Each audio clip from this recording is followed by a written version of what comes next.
Saudara, penyaluran bantuan sosial reguler Program Keluarga Harapan dan bantuan pangan non-tunai tahap pertama 2026 resmi dimulai. Penyaluran bantuan dilakukan untuk membantu percepatan pemulihan ekonomi masyarakat.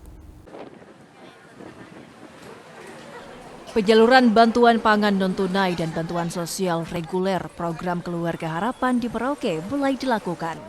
Sejak pagi warga memadati kantor Pos Indonesia cabang Merauke. Penerima manfaat datang dengan membawa EKTP asli untuk proses verifikasi sebelum menerima dana bantuan.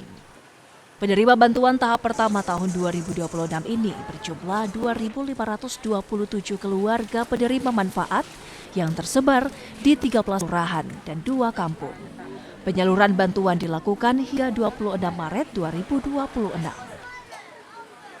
Pada dasarnya kita kantor pos hanya melayani sesuai dengan daftar nama yang kami terima. Kalau untuk deadline, batas akhirnya deadline-nya sampai dengan tanggal 26 Maret 2026. Penerima bantuan bilang bantuan cukup membantu kebutuhan rumah tangga dan biaya sekolah anak dan tidak ada kendala saat pengambilan bantuan. Ya, kalau orang banyak agak sedikit sulit sih karena harus bawa KTP, kartu keluarga, terus kalau yang mewakili harus ada juga datanya. Kalau tidak lengkap kami biasa disuruh tunggu, tapi ya mudah-mudahan semua tidak kendala ya, kalau semua lengkap langsung dilayani.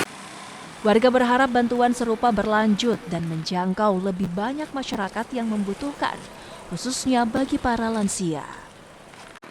Kathleen Robera, Kompas TV Merauke, Papua Selatan.